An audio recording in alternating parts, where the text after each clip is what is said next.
नमस्कार. मी डॉक्टर सौरभ पटवर्धन. मी नंददीप नेत्रालय येथे नेत्रतज्ञ म्हणून काम करतो आणि आज या पॉडकास्टमध्ये आपण एका अद्भुत व्यक्तीशी भेटणार आहोत, की ज्यांनी अंधत्वावर मात केलेली आहे आणि ती कशा पद्धतीने केलेली आहे ही त्याच्याकडूनच आपण जाणून घेणार आहोत. तर माझ्याबरोबर आहे पवन, आमचा खूप जुना रुग्ण आणि आता झालेला मित्र, ज्यांना माझ्या वडिलांनी पूर्वीपासून ट्रीटमेंट दिलेली आहे आणि गेले जवळजवळ किती 20-25 वर्ष हो. पवन आमच्या सानिध्यात आहे. आणि त्याला लहानपणापासूनच डोळ्याचा एक आजार झाला होता आणि त्यामुळे त्याची दृष्टी हळूहळू अधू होत गेली. परंतु या पॉडकास्टमध्ये आपण दृष्टी गेली आहे ह्याच्यावर न बोलता ह्याच्यातून त्यांनी मार्ग कसा काढला आणि खरी त्यांना जीवनाची जी दृष्टी आहे ती कशी मिळवली याविषयी आपण त्याच्याशी बोलणार आहेत.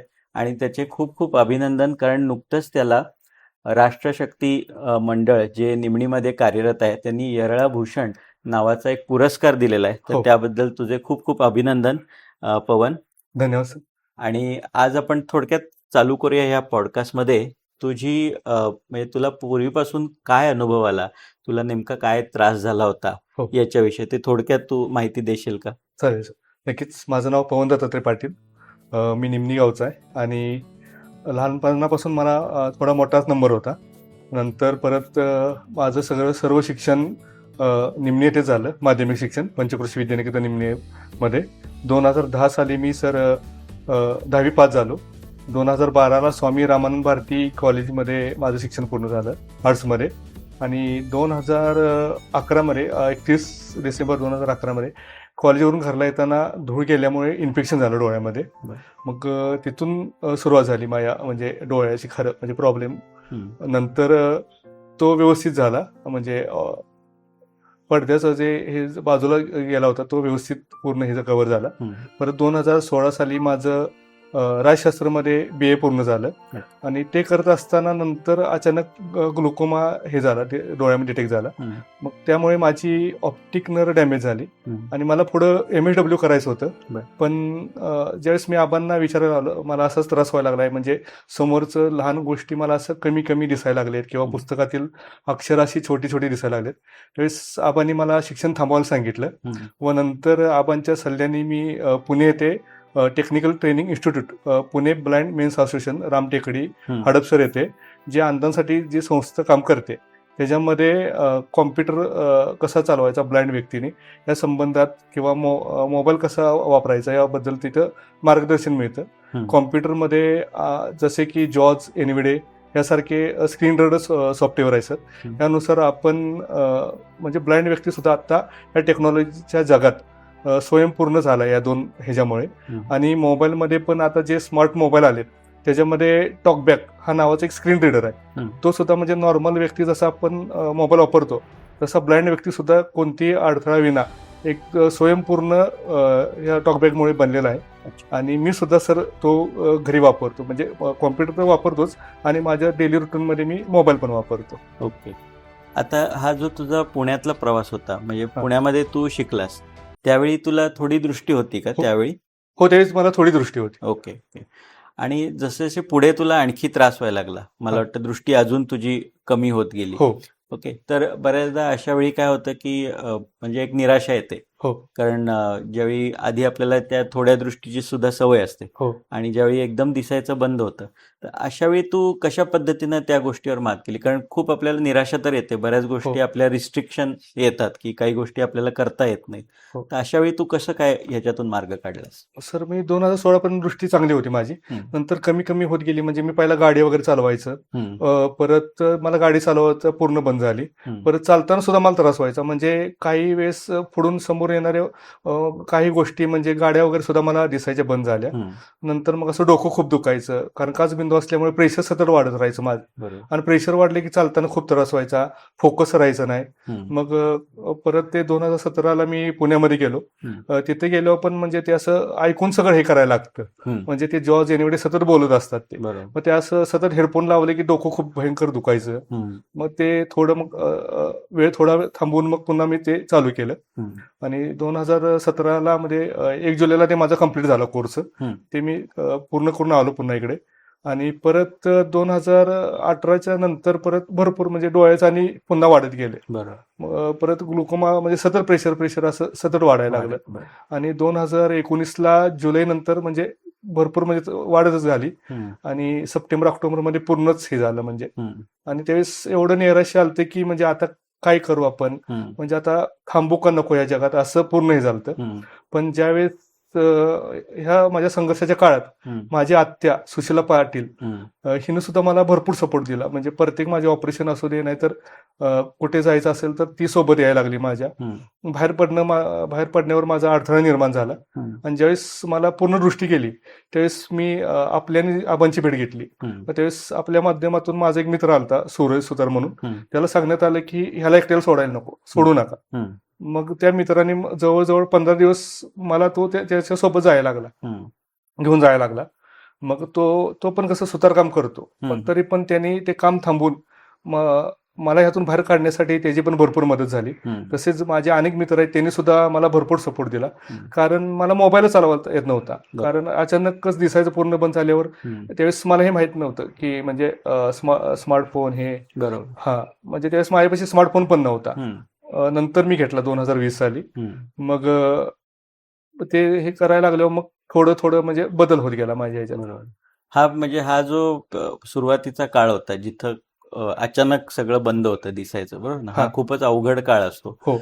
आणि बऱ्याचदा मग ह्या जसं स्मार्टफोन आहे किंवा जो बरेच कॉम्प्युटरचे प्रोग्राम सांगितलेस की ज्याच्यामुळे तुला आता हेल्प होते, तर ह्या घडीला तुला खूप चांगली गोष्ट आहे की तुझ्या सगळ्या मित्रांनी, आत्या, मला आठवतंय आत्या दरवेळी तुला घेऊन येतात आणि सगळ्या चेकअप करून घेतात, त्याची खूप मदत करतात. म्हणजे घरच्यांनी दिलेली ही साथ आणि मित्रांनी पण त्यावेळी दिलेली मदत, याचा तुला खूप फायदा झाला. ही खूप चांगली गोष्ट आहे.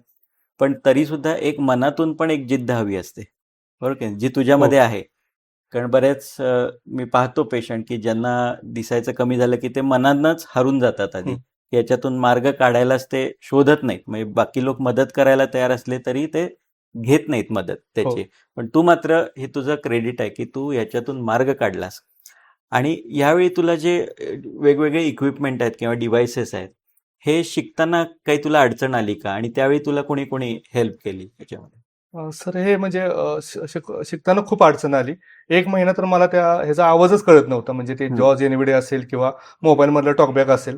कारण आपल्याला सवय कशी असते, फक्त बघून मोबाईल चालवणे किंवा कॉम्प्युटर चालवणे. ते म्हणजे ऐकून नंतर मला सवय होत गेली. ते पहिला त्याचे शब्दच कळायचे नाहीत. मग नंतर जसं जसं कळत गेलं त्याच्यात गोडी वाढत गेली. त्यानुसार परत मग मी आता पूर्णपणे स्वावलंबी बनलो या दोन्ही गोष्टींमध्ये. खूप चांगलं. म्हणजे सुरुवातीला तू पेशन्स ठेवलास, की संयमानं आपल्याला ती गोष्ट नवीन शिकावी लागली पुन्हा पहिल्यापासून, बरोबर ना. आणि त्याला 1-2 महिना तरी पिरियड लागतोच शिकण्यासाठी. चालताना वगैरे तू कुठल्या इक्विपमेंटचा हे घेतोस का, मदत घेतोस का? हो, ते आमच्यासाठी जी ब्लाइंड स्टिक असते ती वापरतो. कारण ज्यांना मधून अंधत्व येतं त्यांना खूप प्रॉब्लेम येतात. म्हणजे मोबिलिटी नसते. मोबिलिटी म्हणजे चालणं कसं, हे कसं, स्टिक कशी पकडायची हे सुद्धा त्यांना माहीत नसतं. मला सुद्धा माहीत नव्हतं म्हणजे कसं आपण स्टिक घ्यायची. आणि सर्वात प्रथम म्हणजे स्टिक घेणं म्हणजे मला खूप हे वाटायचं. म्हणजे आपण आता असं आहे, म्हणजे सगळंच आपलं आता दुसऱ्यावर आहे. किंवा लोक काही असं वेगळ्या नजरेनेच बघायचे. मी जर स्टिक घेऊन बाहेर आलो तर मग लोक असे थांबून माझ्याकडे पाहिजे. मग त्यामुळे त्या आत्याला किंवा घरच्यांना त्रास व्हायचा. ते लोक म्हणजे असे का बघतात हे. परत नंतर जसं मी हे केलं, परत हे आबांना मी सांगितलं की मला स्टिक म्हणजे स्टिक वापरायला शिकायचं आहे. मग त्यासाठी काय करू. मग आबांनी मला महालक्ष्मी नॅब मुंबई इथे हे पुनर्वसन केलं जातं ब्लाइंडचं. जे मधून जे ब्लाइंड होतात त्यांना मग तिथं स्टिक वापरणे, परत स्वयंपाक कसा करायचा ते शिक्षण दिलं जातं. कॉम्प्युटरचं पण दिलं जातं, ब्रेलचं दिलं जातं आणि अधूनमधून म्हणजे खेळ तिथे घेतले जातात. मग ह्यातून मग माझी ग्रोथ होत गेली. मग ते असे पूर्ण रस्त्यावर घेऊन जायचे आम्हाला. एक दिवस रस्त्याला म्हणजे लोकांच्या मधून कसं चालायचं, परत वाहनांच्या बाजूने कसं चालायचं, परत ते महालक्ष्मीला आपला लोकल स्टेशन आहे ना तिथं पण जाऊन रेल्वेतून कसा प्रवास करायचा हे सर्व तिथं मला शिकायला मिळालं. ओके, हे सगळं तू तिथं शिकलास हो, तिथे शिकलो. आणि साधारण किती दिवस तिथं तुला थांबावं लागलं हे शिकायसाठी? 3.5 महिन्याचा हा कोर्स आहे सर. ओके, म्हणजे ते कंटिन्युअसली तुला हेल्प करतात, हळूहळू शिकत जाण्यामध्ये हो. हेल्प करतात. अच्छा. आणि हा कोर्स झाल्यावर तुला आता इंडिपेंडेंटली सगळीकडे जाता येतं स्टिकच्या सहाय्याने? गोष्टीकडे जाता येतं हो. आणि लोक पण मदत करतात. म्हणजे महत्वाचं पहिला माझा कॉन्फिडन्सच नव्हता. बरोबर. म्हणजे असं वाटायचं की म्हणजे मी स्टिक घेऊन गेलो तर मला कसं म्हणजे लोक ऍक्सेप्ट करतील का, हां, किंवा मला तो खड्डा कळेल का, हे कळेल का. बरोबर. पण असं आता स्टिक हातात घेतली की वाटतं की अरे हे आपले दोन्ही डोळेच आहेत स्टिक हां, म्हणजे, बरं. आणि आपण कुठेही जाऊ शकतो. ओके, एवढा कॉन्फिडन्स निर्माण झालेला आहे मला. खूपच छान आहे. ओके. आता ह्याच्यामध्ये जसं तुझ्याकडे बरेच लोक पण येतात की कारण ज्यांना अशा अंधत्वाचा त्रास असतो त्यावेळी तू त्यांच्या दृष्टीनं एक आयडॉल आहेस की हो. तू कसं ह्याच्यातून मार्ग काढलास. तर त्याप्रमाणे त्यांना बेसिकली पुढे जसं तू शिकलास त्यासाठी तुला त्यांना काय सांगावंसं वाटतं की याच्यातून तुम्ही कसे बाहेर येऊ शकता? मग कसं होईल सर, म्हणजे अंधत्व आलं म्हणजे थोडं तर त्रास होणारच लोकांना. बरोबर. कारण एकदम सर्व संपूर्ण जग दिसत असं नंतर एकदम अंधार आला की त्रास होतोच. मग ह्यावेळेस म्हणजे स्वतःवर विश्वास ठाम पाहिजे आणि घरच्यांनी सपोर्ट दिला पाहिजे. ह्या दोन गोष्टी माझ्याकडे होत्या. म्हणजे माझा स्वतःवर विश्वास होता मला मी यातून बाहेर पडणार, आणि घरच्यांनी खूप मला सपोर्ट दिला. माझी आत्या असेल किंवा बाकीचे घरचे असतील. तर सर्वात मोठा म्हणजे मित्रपरिवार पण चांगला पाहिजे. म्हणजे त्याला म्हणजे हे न करता म्हणजे तो हे असं अंध आहेस, तो आमच्यात येऊ नको वगैरे असं हे न करता त्याला त्यांनी खूप सपोर्ट दिला पाहिजे. त्यासाठी मित्र पण चांगले पाहिजे सर. बरोबर. मित्रांनी तुला थोडक्यात सांगायचं म्हणजे कुठल्या कुठल्या ऍक्टिव्हिटीजमध्ये ते तुला मदत करतात किंवा तुला म्हणजे कशा प्रकारे त्यांनी सामावून घेतलं आपल्या? म्हणजे मित्रांच्यात मी गेलो की मग मला ते असे कधी जाणवून देत नाही की मी अंध आहे किंवा मला दिसत नाही. ते सर्व प्रकारचे म्हणजे कधी मला कॅरम खेळायला लावतात, कधी मला मग असं टेनिस हे करायला लावतात. मग कुठं फिरायला जायचं असेल तर मला फिरायला घेऊन जातात त्यांच्यासोबत. म्हणजे एवढी त्यांची मला मदत आहे. खूप छान आहे. थोडक्यात आता पुढचं जर विचार केला, तू आय थिंक बऱ्याच कॉम्पिटिटिव्ह एक्झाम्स आता देतोयस हो. आणि याच्यामध्ये तुला कुठले कुठले स्कोप वाटतात की आता पुढे तुला जॉब करायचा आहे किंवा कुठल्या तरी कॉम्पिटिटिव्ह एक्झाम्स द्यायच्या आहेत, तर तुला असं ज्यांना कमी दिसतं किंवा दिसत नाही अशा लोकांना कुठले कुठले स्कोप अवेलेबल आहेत कामाचे? लो विजन आणि टोटल असं दोन हे पडतात, त्याच्यामध्ये कॅटेगरी पडतात शासनाच्या नियमानुसार. मग त्या पद्धतीने मग जर आपण अभ्यास केला कॉम्पिटेटिव्ह एक्झाम मध्ये तर आपल्याला चांगल्या प्रकारे म्हणजे जी रिक्रुटमेंट आहे त्या पद्धतीने जर अभ्यास केला तर आपण नोकरी लागू शकते. आणि महत्वाचं म्हणजे त्याच्यामध्ये सातत्य पाहिजे. कारण ब्लाइंड व्यक्तीला, लो विजन व्यक्तीला, नॉर्मल व्यक्तींना जर एक पान वाचायला 1 तास जर लागत असेल तर आम्हाला 1 दिवस लागतो. कारण कसं ते सगळं आम्हाला ऐकायचं असतं, म्हणजे पूर्ण लक्ष देऊन मोबाईलमध्ये. बरोबर. मग त्यावेळेस मग कोणतं बोलत असतं आजूबाजूला किंवा कोणासर कॉल येतो. मग ह्यावेळेस ते सातत्य ठेवून आपण प्रयत्न केला तर आपल्याला यश नक्कीच मिळू शकतं. ओके. आणि कुठल्या टाईपचे जॉब्स आहेत म्हणजे हे आपण म्हटलं जे गव्हर्नमेंट काही जॉब्स आहेत ज्याच्यासाठी पण आपण प्रयत्न करतो, प्रायव्हेटमध्ये पण काही जॉब्सचे प्रकार आहेत का जिथे अंध व्यक्ती त्या करू शकतात? प्रायव्हेटमध्ये आहेत. म्हणजे वेगवेगळ्या म्हणजे ज्या कंपनी आहेत ना त्यांचं रिक्वायरमेंट जसं असेल मार्केटिंगमध्ये वगैरे किंवा टेलिफोनवरती वगैरे बोलायचं ते त्या पद्धतीने आपल्याला जॉब मिळू शकतात. त्यासाठी आपण आपलं स्किल डेव्हलपमेंट केलं पाहिजे. त्यानुसार शिकलं पाहिजे त्यांनी की कशा प्रकारे त्याच्यामध्ये ते वापरू शकतात त्या गोष्टीचं. ओके. आता जे नवीन साधनं तू वापरतोस त्याच्यामध्ये असे कुठले पर्टिक्युलर मोबाईल आहेत का किंवा कॉम्प्युटर्स आहेत का जे अंध व्यक्तींना खास करून कुठे मिळतात किंवा ज्याचा यूज जास्त होतो अंध व्यक्तींना? सर मोबाईल म्हटलं तर आता फक्त 2 मोबाईल फक्त चांगले आहेत, म्हणजे MIचा आणि सॅमसंगचा. आणि सॅमसंग पेक्षा पण MIचा चांगला, कारण गुगलचं जे टॉकबॅक्स आहे ना ते MIला खूप सपोर्ट करतं. आता मी सॅमसंगचं वापरते. थोडं जरा ते म्हणजे त्यांच्यावरून जे कंपनीकडून जे सेटिंग वगैरे येतात ना ते अजून थोडंफार कमी आहे, म्हणजे अपडेट त्यांच्याकडून. MIचा तसं खूप चांगलं आहे. मग त्यापेक्षा मग मी लोकांना सांगेल की तुम्ही MIचा मोबाईल वापरा. ओके. ठीक आहे. आणि आता कॉम्प्युटरमध्ये जर कोणाला पुढे शिकायचं असेल ओके तर त्याच्यात कॉम्प्युटरमधलं कुठलं असं पर्टिक्युलर फील्ड आहे का की जे जास्त करून म्हणजे तुम्हाला इझिली करता येऊ शकतं किंवा ज्याच्यामध्ये शिकणं फास्ट आहे तुमचं? हे 2 गोष्टी पहिला शिकायला पाहिजे, स्क्रीन रीडर, जॉज आणि एनव्हीडी. त्याच्या थ्रू तुम्ही मग हा प्रोग्राम वेगवेगळ्या हा ह्याच्यात तिथे ते पुण्यामध्ये जी संस्था आहे ना, तिथं वेगवेगळे कोर्सेस दिले जातात, बेसिक, ॲडव्हान्स आणि ऍक्सेसिबिलिटी. ऍक्सेसिबिलिटीमध्ये टेस्टिंग वगैरे शिकवलं जातं, जसं म्हणजे IT मध्ये जसं हे करतात ना, तसं त्या पद्धतीचे ते शिक्षण दिलं जातं. हे कुठली संस्था आहे पुण्यामध्ये? पुण्यामध्ये technical training institute, Pune blind men's association, Ramtekdi, Hadapsar या ठिकाणी तसं ट्रेनिंग मिळतं हो. आपल्याला. ओके.